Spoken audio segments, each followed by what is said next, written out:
Hello dear student, welcome to Advait education.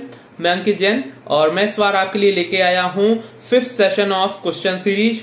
और अब हम इसमें बात करेंगे कुछ नए क्वेश्चंस पे, कुछ नए कॉन्सेप्चुअल फैक्चुअल क्वेश्चंस हम देखेंगे। तो आइए स्टार्ट करते हैं fifth session of questions on concrete technology. Question series का फिफ्थ सेशन हम अब स्टार्ट करते हैं, जो हम कॉन्क्रीट टेक्नोलॉजी टॉपिक को लेके कवर कर रहे हैं। ठीक है, तो फर्स्ट क्वेश्चन है if aggregates completely pass through a sieve of 75 mm and are retained on sieve of size 60 mm, the aggregate will be known as elongated aggregate if its length is not less than। ठीक है, तो यहां पे सीधा सीधा elongated aggregate से related fact को पूछ लिया गया है। ठीक है, और हमें ये बताना है कि इनमें से जो है कौन सा वैल्यू होगा। तो elongated aggregate क्या होता है, जो मीन साइज है एग्रीगेट का सीव का, उसके 1.8 टाइम जो लेंथ होती है या उसकी लेंथ होती है, वही क्या होता है, elongated aggregate होता है। तो सबसे पहले हम मीन साइज निकालेंगे। तो मीन साइज क्या होगा, 60 प्लस 75/2, जिसका वैल्यू आएगा 67.5। ठीक है, 67.5 mm का जो वैल्यू यहां पे हमको आने वाला है, उसका यदि हम 1.8 टाइम कर दें तो उसके करस्पॉन्डिंगली जो भी वैल्यू आएगी वो क्या होगी, वो एक वैल्यू शो करेगा जो कि हमको यहां पे बताएगा कि वो elongated एग्रीगेट है। तो वो जो वैल्यू आएगी 125.5 mm के आसपास होगी। ठीक है, वो कितना होगी, 125.5 mm के आसपास होगी। तो यहां से ये डायरेक्टली हम कैलकुलेट कर लेते हैं, यदि हम मीन साइज को 1.8 से मल्टीप्लाई कर दें तो यहां पे डायरेक्टली बोल सकते हैं कि जो क्वेश्चन वन है उसका आंसर क्या होगा, डी होगा। अब यहां पे एक चीज है कि हमको थोड़ा बहुत कैलकुलेशन करना पड़ रहा है, तो इस कैलकुलेशन को हमें करना ही पड़ेगा। छोटे छोटे कैलकुलेशंस की हमें आदत होनी चाहिए, प्रैक्टिस में होनी चाहिए, क्योंकि इस तरीके के क्वेश्चंस में जो है कैलकुलेटर अलाउ होता नहीं है, पर हमको कैलकुलेशन परफॉर्म करनी पड़ती है। ठीक है, तो हमें थोड़ा सा कैलकुलेटिव माइंड सेट के साथ भी जाना चाहिए कि यदि थोड़ा बहुत कैलकुलेशन है तो हम वो परफॉर्म करके आएंगे। ठीक है, नेक्स्ट क्वेश्चन की तरफ पढ़ते हैं। नेक्स्ट क्वेश्चन है which of the following represent smallest size of fine aggregate. ठीक है, smallest size of fine aggregate. अब यहां पे एक चीज हमको देखने को मिल रही है कि जो फाइन सैंड है या फाइन एग्रीगेट है, उसका मिनिमम साइज होता है 75 माइक्रोन। ठीक है, 75 माइक्रोन। यदि मैं ऑप्शन वाइज जाऊं तो ऑप्शन ए में जो वैल्यू है 0.01, जो क्या शो करता है, जो शो करता है 10 माइक्रोन को। ठीक है, ऑप्शन बी को देखूं तो 0.06, तो ये 60 माइक्रोन को शो करता है। ठीक है, नेक्स्ट आते हैं ऑप्शन सी पे। ठीक है, तो ये होता है 5.5 mm। तो 5.5 mm तो फाइन एग्रीगेट का साइज ही नहीं होता है। ठीक है, ये एक्सीड कर जाता है। ठीक है, मिनिमम तो या स्मॉलेस्ट तो बहुत दूर की बात है।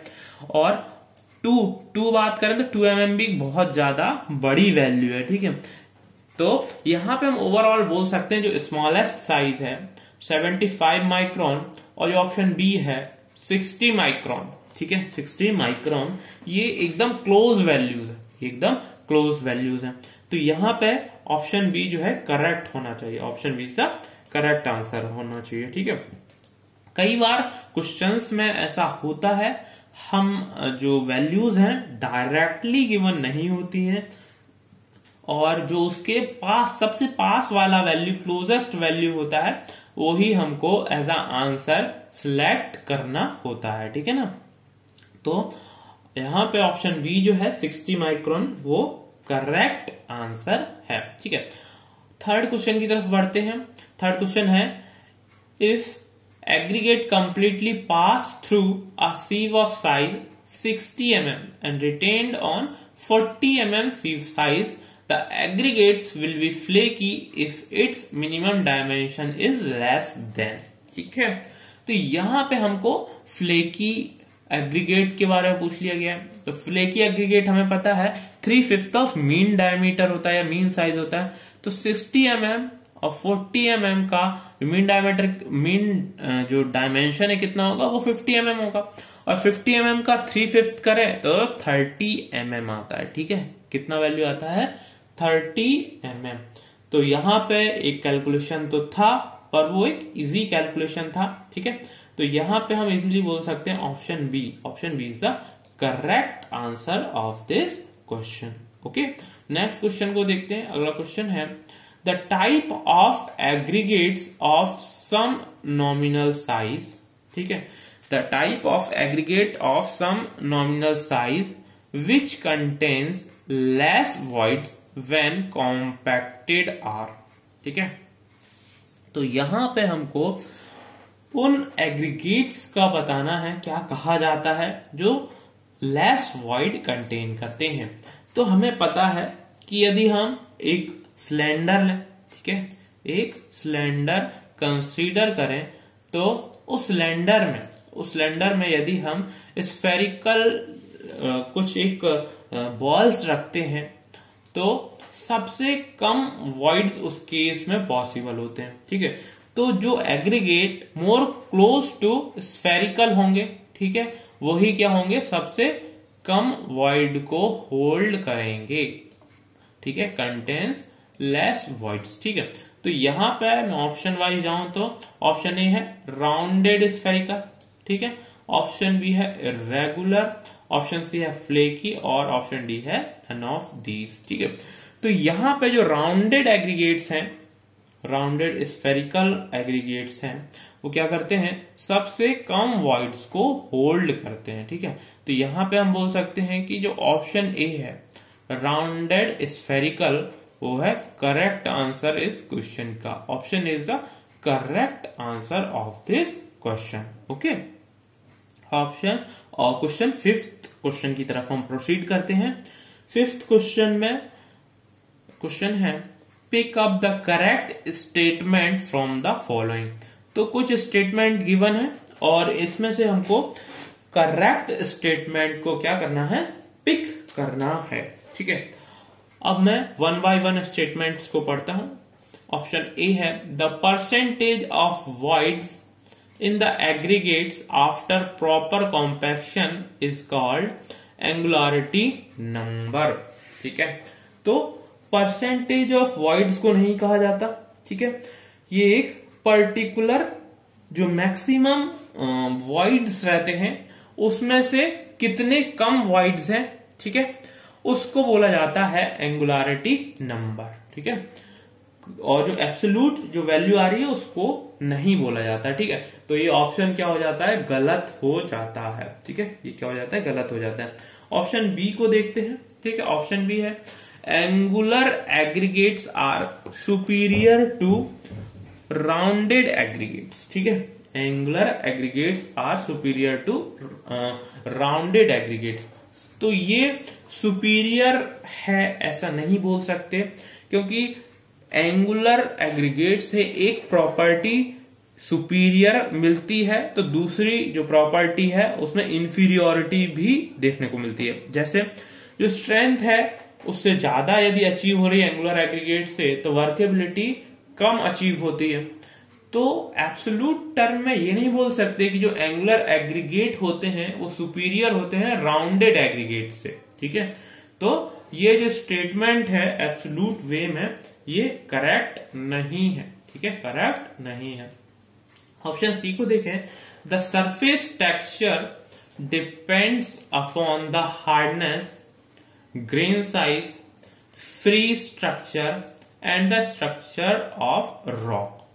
तो टेक्सचर, सरफेस टेक्सचर क्या होता है, टेक्सचर जो एक एग्रीगेट की जो सरफेस होती है यदि उस सरफेस को हम टच करते हैं और जो चीज हमें फील होती है उसको बोला जाता है टेक्सचर।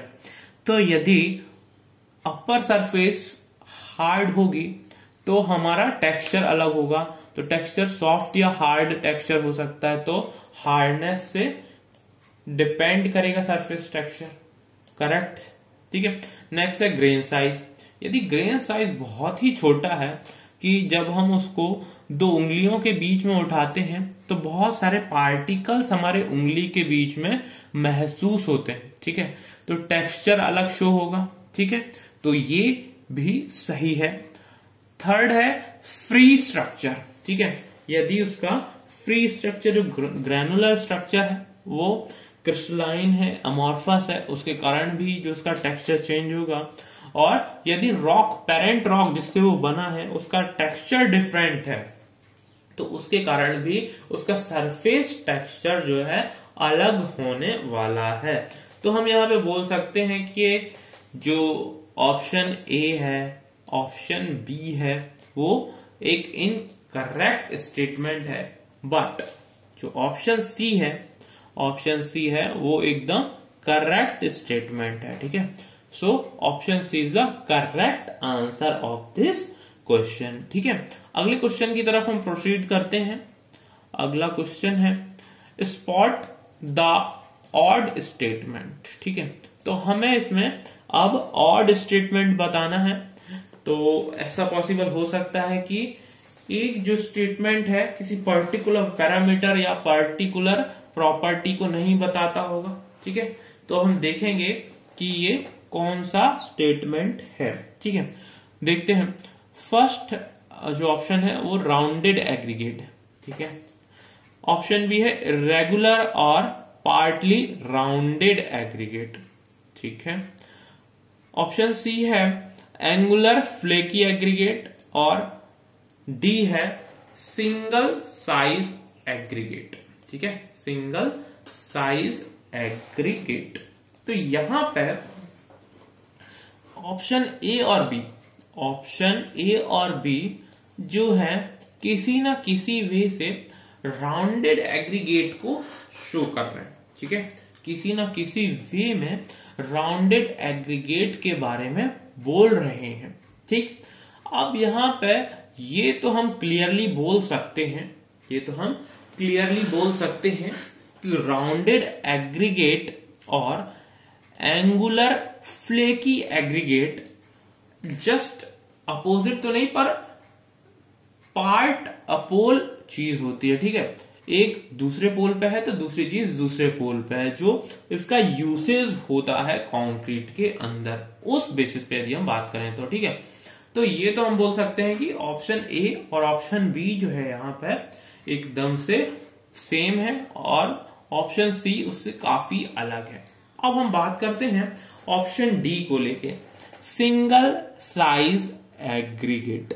सिंगल साइज एग्रीगेट क्या होता है, जिसमें जो सभी एग्रीगेट्स हैं लगभग एक ही साइज के रहते हैं, ठीक है, लगभग एक ही साइज के होते हैं, तो उसको सिंगल साइज एग्रीगेट बोला जाता है। ये पता कैसे चलता है कि लगभग सभी एग्रीगेट या most of the part of aggregate एक पर्टिकुलर सीव से पास हो जाते हैं और उसके नीचे वाले जो सीव है उस पर रिटेन हो जाते हैं, तो उनको क्या बोला जाता है, सिंगल साइज एग्रीगेट बोला जाता है, ठीक है। तो जनरली ये जो प्रॉपर्टी है वो राउंडेड एग्रीगेट्स में ज्यादा देखने को मिलती है। जो नेचुरली ये जो मिलते हैं उसमें ऐसा बिहेवियर शो होता है, ठीक है, पर एंगुलर फ्लेकी एग्रीगेट्स में ऐसा नहीं होता है, ठीक है, ठीक है। और जो एंगुलर फ्लेकी एग्रीगेट है, यदि फ्लेकी बोल दिया गया है तो फ्लेकी एग्रीगेट्स जो है यहाँ पे हम बोल सकते हैं कि एक और तरीके से यहाँ पे अलग होता है, क्योंकि ये बहुत ही इंफीरियर क्वालिटी का कंक्रीट बनाता है, ठीक है, यदि फ्लेकी पर्टिकुलर वर्ड यहाँ पे आ जाता है, ठीक।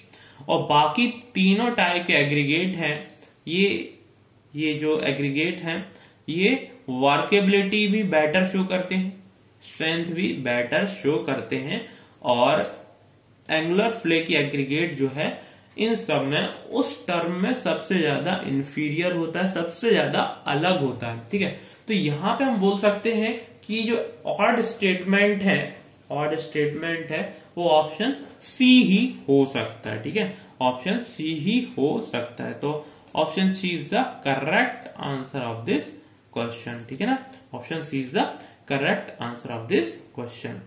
7th क्वेश्चन पे आते हैं। What should be done to ensure constant moisture content in aggregate. ठीक है, तो यहां पे हमको एक चीज दी गई है, पूछा गया है कि हमको यदि कांस्टेंट मॉइस्चर यदि यहां पे इंश्योर करना हो एग्रीगेट में तो। ठीक है, तो अब हम क्या करेंगे, एक एक करके ऑप्शन वाइज आएंगे, क्योंकि यहां पे हमको देखना पड़ेगा कि किस वे में क्वेश्चन पूछा गया है। ठीक है, क्वेश्चन का एक डायरेक्ट एक सोल्यूशन नहीं बन सकते यहां पे। ठीक है, तो पढ़ते हैं। तो area of each aggregate pile should be large, option B है। Height of each aggregate pile should not exceed 5.5 metre, option C है। Aggregate pile should be left for 24 hours before aggregate are used. तो यहां पे जो question है वो particularly जो procurement किया जाता है एग्रीगेट का, जहां पे उसको स्टोरेज किया जाता है, उसके कॉन्टेक्स्ट में क्वेश्चन है कि एग्रीगेट को कैसे स्टोर किया जाए कि जिसमें पूरे के पूरे ही एग्रीगेट में सेम मॉइस्चर कंटेंट को इंश्योर किया जा सके। तो कई बार यदि हम एक क्वेश्चन ही पढ़ते हैं तो हमें पूरा कॉन्टेक्स्ट ही समझ में नहीं आता है। ठीक है, उसके लिए हमें ऑप्शंस भी पूरे पढ़ने पड़ते हैं। तो हम देखते हैं कि इस क्वेश्चन को कैसे अप्रोच करें, क्या वे होना चाहिए इसको अटेम्प्ट करने का। ठीक है, तो ऑप्शन ए है area of each aggregate pile should be large. ठीक है, तो यदि हम जो पाइल या एग्रीगेट पाइल से क्या मतलब है, जो हम ढेरी बना के रखते हैं एग्रीगेट की, उसको बोला जा रहा है यहाँ पे एग्रीगेट पाइल। तो ये बोला जा रहा है इसका एरिया बहुत ज्यादा होना चाहिए। ठीक है, तो एरिया जितना ज्यादा होगा उससे क्या होगा, एक लार्ज एरिया में या फिर लार्ज नंबर ऑफ एग्रीगेट्स में सेम तरह की हवा का फ्लो होगा। ठीक है, तो उससे क्या होगा कि जो मॉइस्चर है या जो इंटरनल जो लेयर यदि कम होगी, एक तो ये हो सकता है कि यदि पाइल ऊंचा होगा, जो पाइल ऊंचा होता है तो मोस्ट नंबर ऑफ एग्रीगेट्स जो है एयर के अगेंस्ट एक्सपोज नहीं हो पाएंगे। पर यदि एरिया ज्यादा होगा तो उस केस में जो एग्रीगेट्स हैं वो ज्यादा एक्सपोज होंगे थ्रू एयर। ठीक है, तो एक तो ये चीज है कि ये जो है कांस्टेंट मॉइस्चर को फिजिबल कर रहा है। ठीक है, ऑप्शन बी को देखते हैं।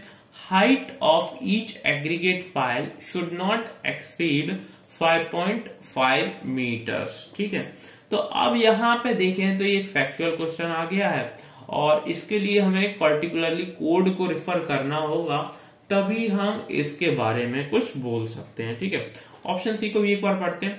Aggregate pile should be left for 24 hour before aggregate are used. ठीक है, तो यदि हम एग्रीगेट्स को 24 आवर्स के लिए, ठीक है, ओपन में क्या कर देते हैं, लेफ्ट करते हैं, एक्सपोज होने देते हैं, तो ये पॉसिबिलिटी बन जाती है कि जो उसमें मॉइस्चर है वो एक हद तक सैचुरेशन मतलब पॉइंट को अचीव कर ले और यूनिफॉर्मली डिस्ट्रीब्यूशन उसका देखने को मिले। ठीक है, अब यहां पे ऑप्शन ए और ऑप्शन सी दोनों ही ऑप्शंस जो हैं हमें ये इस वे को इंश्योर करते हैं कि यहाँ पे हम कांस्टेंट मॉइस्चर अचीव कर सकते हैं।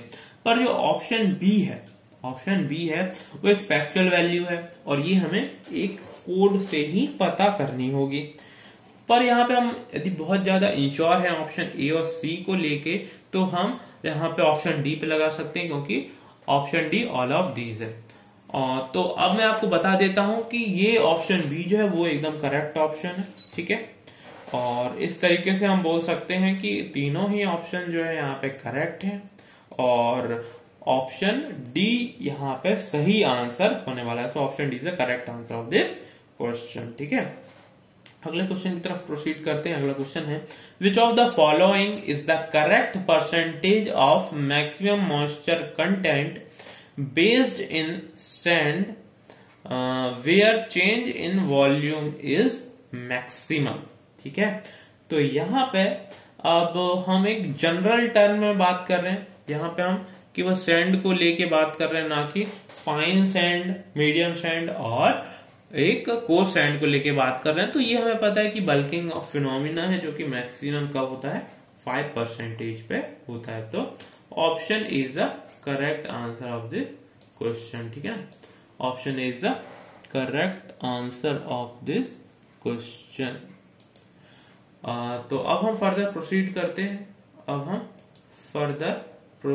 करते हैं। अगले क्वेश्चन की तरफ। अगला क्वेश्चन है for the construction of cement concrete floor the maximum permissible size of aggregates is.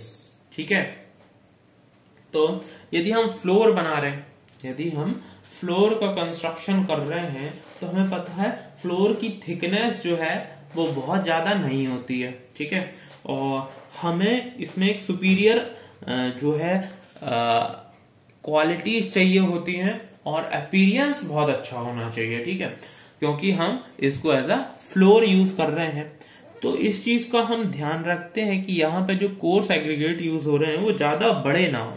ठीक है, ज्यादा बड़े ना हो। तो कोर्स एग्रीगेट का वैल्यू कहां से शुरू होता है, 4.75 mm से शुरू होता है कोर्स एग्रीगेट। ठीक है, तो अब यहाँ पे 3 वैल्यूज हैं कि 6 mm, 8 mm और 10 mm। तो यहाँ पे जो 10 mm है, ये भी एक फैक्चुअल क्वेश्चन है, 10 mm है, ये करेक्ट आंसर है। ठीक है, 10 mm से ज्यादा नहीं होना चाहिए। ठीक है, for good quality of concrete. ठीक है, तो ये हम याद रखेंगे, ये भी एक फैक्चुअल वैल्यूज है। तो यहाँ पे देख रहे हैं आप लोग कि कैसे फैक्चुअल क्वेश्चंस भी फ्रिक्वेंटली पूछे जाते हैं और वो आना चाहिए। ठीक है, नेक्स्ट हम बात करेंगे लास्ट क्वेश्चन पे, pick up the correct statement from the following. तो अब हम स्टेटमेंट वाइज जाएंगे। ऑप्शन ए है the bulk density of fine aggregate usually about 10% more than that of coarse aggregate of similar composition. क्योंकि जो फाइन एग्रीगेट्स रहते हैं वो उनमें पैकिंग बहुत ही सुपीरियर होती है, उसके पार्टिकल्स छोटे होते हैं, तो उसकी जो बल्क डेंसिटी है 10% इंक्रीज रहती है, ज्यादा रहती है। तो ये ऑप्शन सही है। ठीक है, ऑप्शन बी को देखते हैं।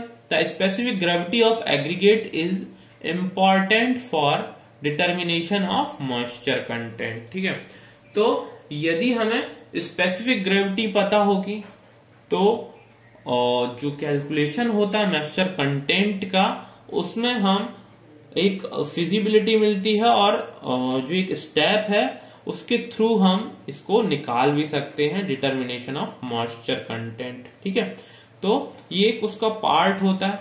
ठीक है, उसका एक पार्ट होता है जो पूरी प्रोसेस परफॉर्म किया जाता है। तो इस तरीके से हम क्या कर सकते हैं, स्पेसिफिक ग्रेविटी के हेल्प से यहाँ पे मॉइस्चर कंटेंट का डिटर्मिनेशन कर सकते हैं। ये एक उसका स्टेप है। ठीक है, नेक्स्ट ऑप्शन सी पे जाते हैं। The absorption and porosity of an aggregate influence the property of concrete.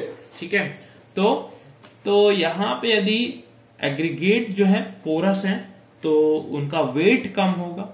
ठीक है, उनका वेट कम होगा, और यदि उनकी एब्जॉर्प्शन पॉलिसी, एब्जॉर्प्शन प्रॉपर्टी जो है डिफरेंट है, यदि बहुत ज्यादा वाटर एब्जॉर्ब करते हैं, और तो हो सकता है जो कंक्रीट हम ले कर रहे हैं उसमें वाटर मिला रहे हैं, तो एब्जॉर्प्शन के कारण वो उसका वाटर क्या है एब्जॉर्ब कर सकते हैं और WIC रेशियो एट लास्ट कम हो सकता है।